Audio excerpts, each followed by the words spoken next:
Втор дел од едицијата на видео подкастот на самостојниот синдикат на новинари и медиумски работници во Македонија. Станува збор за веќе најавен дел на парче кое што сигурно не интересира сите, а тоа е адвокатската поддршка што ја нуди ССНМ за своите членови, значи за новинарите и медиумските работници. И токму затоа, денеска во оваа пригода сме на гости кај Горан Андревски во адвокатската канцеларија, која што ги застапува членовите на ССНМ. Андревски, добре дојдоме. Добар ден. А вие од пред година и половина сте адвокат на ССНМ и во овие години и половина, да бидеме честни, се изнаработите. Така е. Почнувајќи од почетокот на 2021 година, склучивме договор со самостојниот синдикат на новинарите на Македонија за постојано застапување и ангажман, како една од бенефициите кои членовите на синдикатот го имаат за да добијат правна поддршка тогаш кога им е потребна.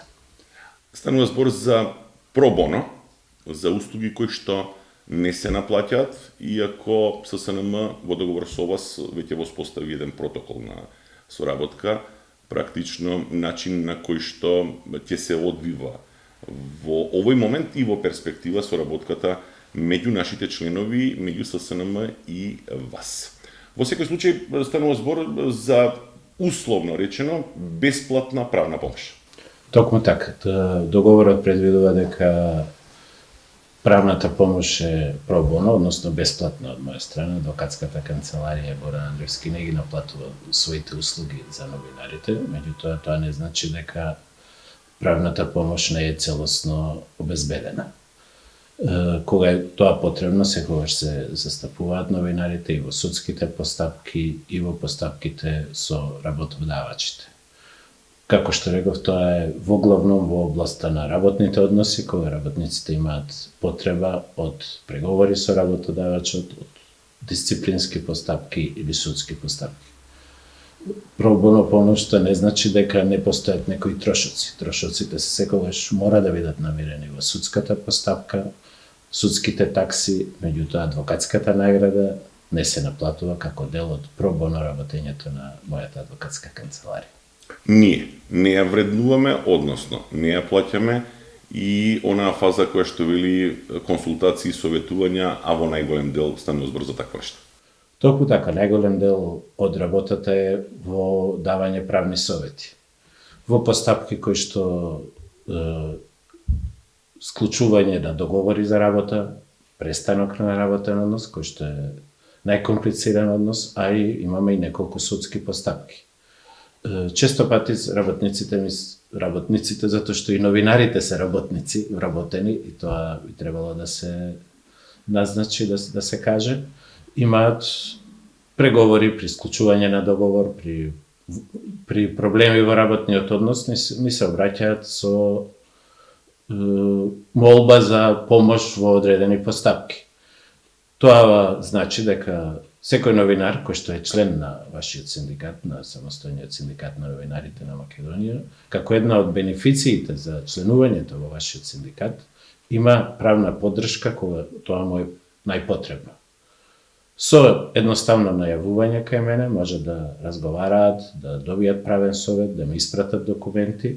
Често пати и даваме правни мислења на документи доставени од страна на новинарите, како што се договор за работа, опомена, решение за престанок или слични документи од правната фела.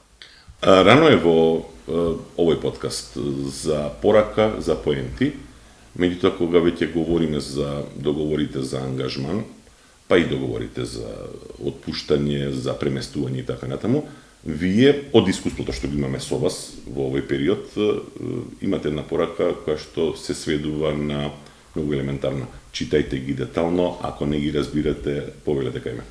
Така е.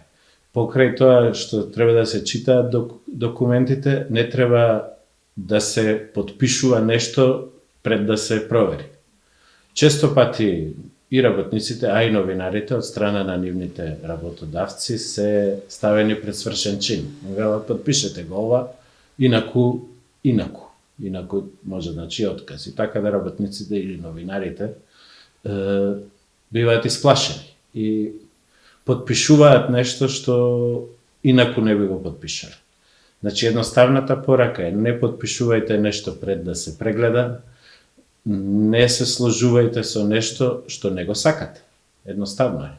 И побарајте правно мислење од стручно лице и потоа можете да се сложите или не. Одлуката е секако последна на работениот, на новинарот. Краткиот преглед на вашата дејност, поврзана со самостојниот синдикат на новинари и медиумски работници, покажа дека во овој кус интервал, релативно кус интервал, работите на 19 предмети, шаренолики, од различни области, меѓутоа главнината од нив се намалување на правата на работниците, нормално несоодветност на законот за работни односи. Најголем дел се поврзани со смалување на правата кои што ги имаат здобиени новинарите во текот на својот работен однос, но и некои од нив беа поврзани со укинување на тие права. Можеме да кажеме дека прв пат поднесовме и уставна иницијатива заедно со самостојниот синдикат на новинарите за еден случај за ограничување на правата од работен однос на новинар во македонската радиотелевизија. Случаите беа шаронолики затоа што и новинарската фела е вработена во различен правен аспект. Некои се вработени во државни медиуми, некои се вработени во приватни, некои се вработени во интернет портали. И сето тоа доведува до различни права кои што ги имаат вработените.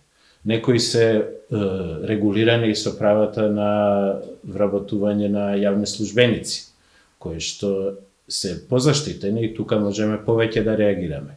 Некои од новинарите веќе имаат склучено и колективен договор, така да тие се имаат повеќе права и се заштитени и со самиот колективен договор и тука можеме да реагираме. Она што е важно да се спомене дека веќе освен уставната иницијатива имаме веќе неколку и работни спорови кои што се одвиваат заради престанок на работниот однос на вработените. Во сето ова искуство со нас, со медиумските работници и новинарите, често се соочуваат и со најбанални проблеми. Често пати, да, некои проблеми можеби се од правна гледна точка и од практична банални, меѓутоа на новинарот му значат. Некаде имавме случај на намалување на бројот на денови на годишен одмор, намалување на бројот на слободни сати, необезбедување слободен ден, необезбедување на работа од дома и слично, но и тука можеме да помогнуваме колку што можеме. Не може секогаш да биде сето тоа меродавно или да се донесе некое решение со работодавецот, но често пати е важно и новинарот да се сослуша и да му се даде правна насока како да постапи во преговорите со својот работодавец. Иако сте познат, докажан, признат адвокат и во Скопје и во целава земја, па и надвор од неа, многу често сакате пред се да тргнете од медијација. Да, јас се занимавам и со медијација и секогаш е важно доколку е можно одреден спор да се реши спогодбено. Судските постапки се долготрајни и скапи и стресни. Подобро е преговорите да се решат со медијација, со доброволно решавање, со овој алтернативен начин на решавање на споровите, кои што често пати доведува до позитивен исход. И позитивен исход што и во иднина значи многу за односот помеѓу новинарот и неговата редакција, неговата фирма во која што е вработен, затоа што е убаво од кога еден спор ќе биде разрешен да видиш дека помеѓу новинарот и уредникот, помеѓу новинарот и неговиот надреден се воспоставил еден нормален однос, а не однос на стрес или однос на подреден и надреден кој што ќе биде со давање наредби, викање, туку однос на една нормална работна атмосфера и соработка. Адвокатот е пред се миротворец, па потоа е застапувач. Така е, да, клиентите. за жал некогаш и влегува и во конфликт и оваа професија е и конфликтна, но подобро е според мене конфликтот да се избегне и да се реши на мирен начин. Генерално, како ги оценувате правата на новинарите и медиумските работници во земјава? Вие најконкретно се занимавате со членовите на синдикатот. Меѓутоа имате веќе увид и од претходното искуство, особено во овој последниот период од година и половина и нешто повеќе. Дали генерално правата се почитуваат или забележувате тука една тенденција на намалување на истите? Од она што можам да го видам во оваа година и пол соработка е дека правата на новинарите се повеќе и повеќе се намалуваат. Новинарите како вработени ја следат судбината и на останатите вработени во Македонија. Правата не се почитуваат, се злоупотребуваат. Поединците собственици на медиумските куќи се однесуваат капиталистички, клиентелистички кон вработените. И затоа сметам дека членувањето во синдикатот може многу да им помогне. Сдруженото однесување во преговорите со своите работодавачи може многу да им помогне, а и оваа услуга која што ја имаат како членови на синдикатот, правната помош им стои секогаш на располагање. Во овој дел само уште информација повеќе за членовите на самостојниот синдикат на новинари и медиумски работници. Во соработка со вас од пред известно време подготвен е протокол, истиот може да се најде на страницата на веб страницата на ССНМ.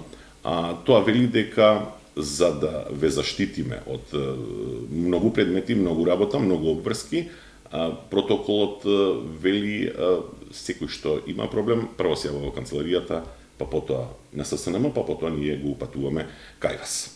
Ово беше само дополнителна информација и повторно ќе речам во консултација со вас. Нешто друго ме интересира, има и еден дел, еден сегмент лично во сето ова. Знаејќи ве од претходно, вие многу често бевте на страната на работодавачите, сега сте во сосема спротивна улога. Токму така, често пати сум бил и на страната на работодавачи во преговорите со синдикатот при ситуации на отпуштање на работници, при ситуации на вработување, при ситуации на позната постапка на технолошки вишок, односно на отказ од деловни причини. Па токму тоа и ми помага повеќе пати да знам како можам да се поставаме на страната на работникот, односно новинарите во конкретниот случај, затоа што мора да се признае дека тоа е сепак послабата страна во преговорите.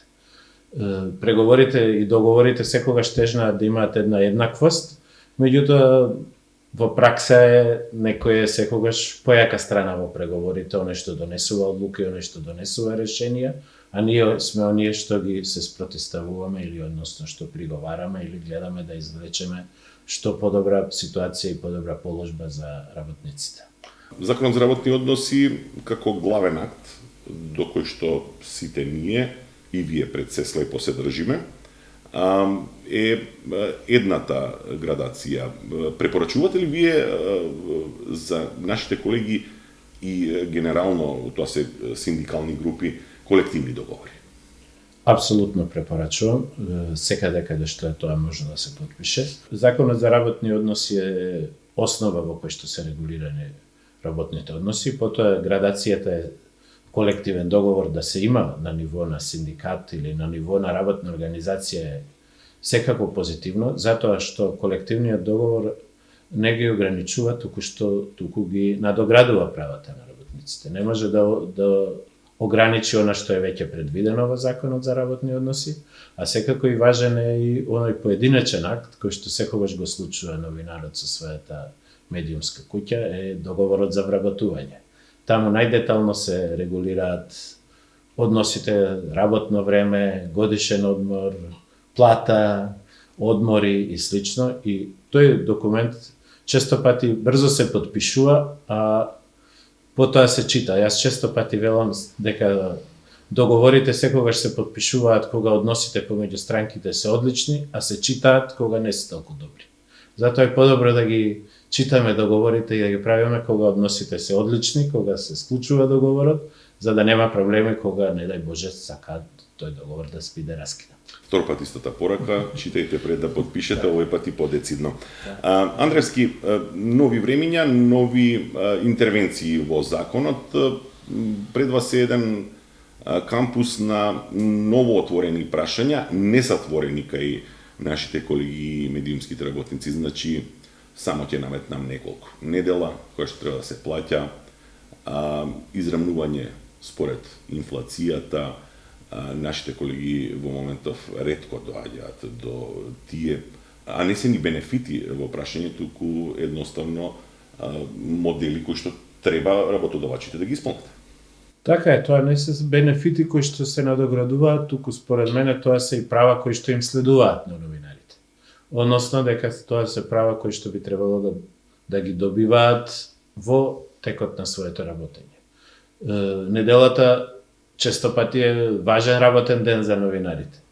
Законот предвидува дека таа треба да биде платена 50% повеќе од редовното работење.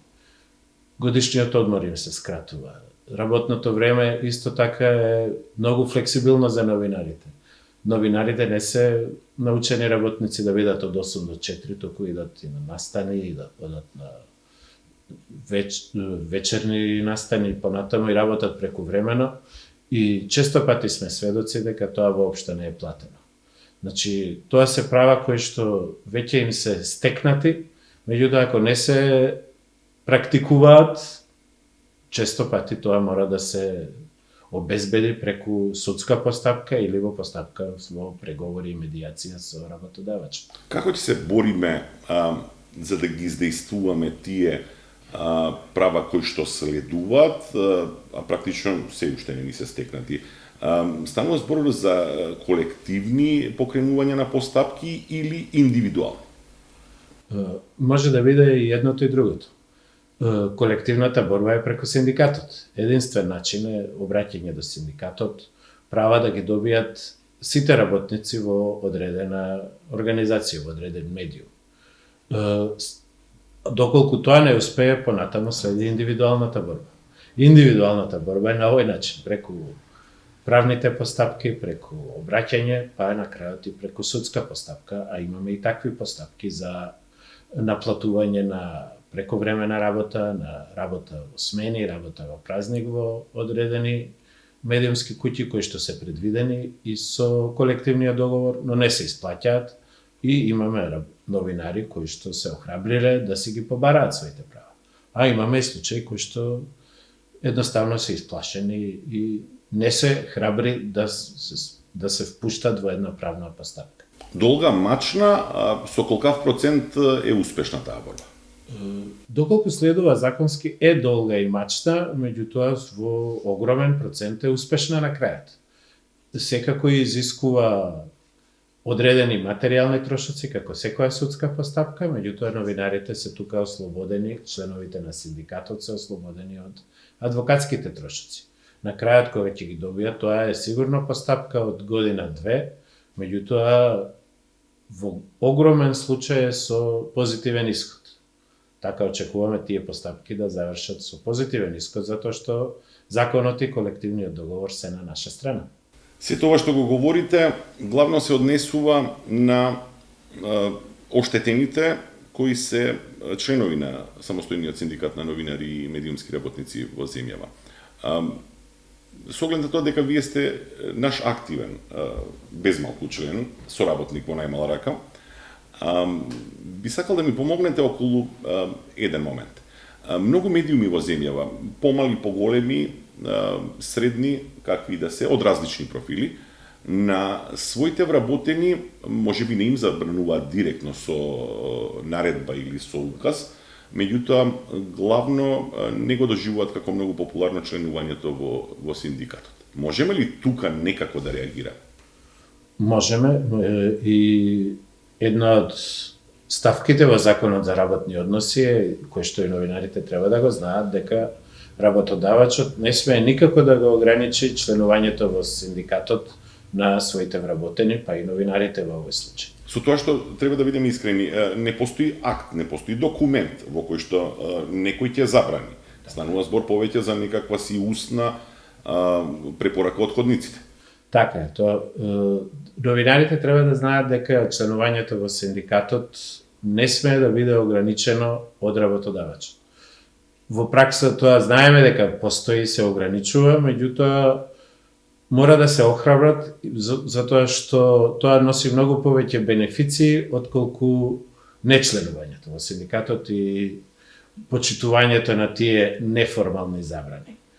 Членувањето во синдикатот покрај оваа бенефиција носи и други, меѓутоа носи и бенефиција да во текот на преговорите со работодавачот за било кое прашање да се работи, се здобиваат со едноставно поголема преговарачка сила.